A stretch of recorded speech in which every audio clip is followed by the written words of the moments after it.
Bonjour, je m'appelle Benjamin et je vais vous parler de L'ombre du vent. Un livre écrit par Carlos Ruiz Zafón et publié par la maison d'édition Pocket.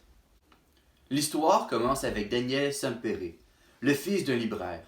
Pour ses 10 ans, son père l'amène au cimetière des livres oubliés.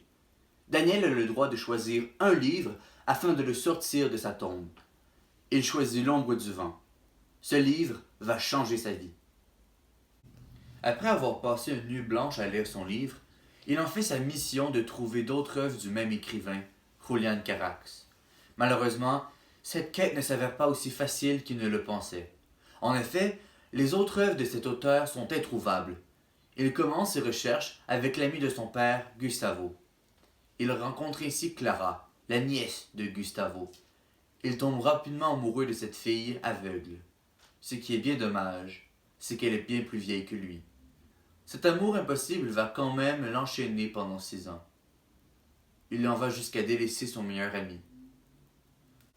Il décide de couper pont avec Clara après l'avoir interrompue lorsqu'elle avait eu une relation intime avec son professeur de musique.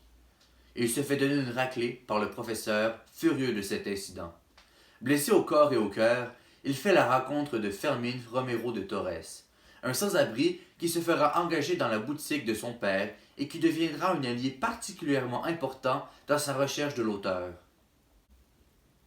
Il décide de continuer sa recherche après la fin de sa relation amicale avec Clara. Il se promènera de personne en personne à la recherche de l'histoire de Julián. Ses recherches ne sont pas toujours faciles, mais il ne lâche pas. Au cours de son aventure, il tombe amoureux de Béatrice, la sœur de son meilleur ami Thomas.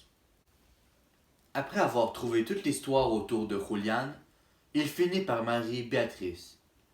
À la fin de l'histoire, il amène à son tour son fils au cimetière des livres oubliés. Je vais maintenant vous lire mon passage favori. Petite mise en contexte, Daniel veut vraiment un stylo, mais il coûte trop cher et son père ne peut pas l'acheter. Son père décide de le consoler en lui promettant d'acheter le stylo quand il deviendra écrivain, et que si le stylo était déjà vendu, il demanderait à Federico de lui construire un stylo. Le narrateur décide de décrire ce personnage nouvellement introduit. Donc, voici le passage.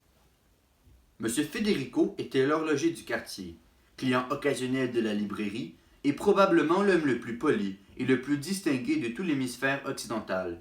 Sa réputation d'habileté s'étendait du quartier de la Ribera jusqu'au marché du Neno.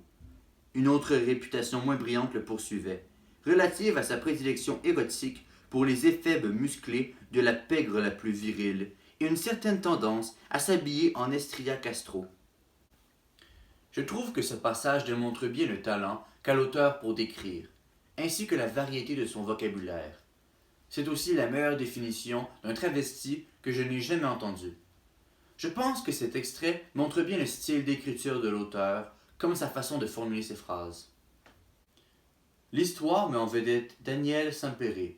Son meilleur ami se nomme Thomas Aguilar, et la personne qu'il marie, Béatrice Aguilar, se trouve à être la sœur de Thomas.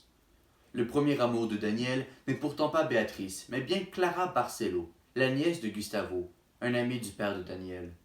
Fermín Romero de Torres est un sans-abri recruté par Daniel pour travailler à la librairie de son père. Une des personnes qui aide Daniel dans sa recherche est Nuria Montfort, qui a déjà eu une aventure avec Julián. Elle est aussi la fille du gardien du cimetière des livres oubliés, Isaac.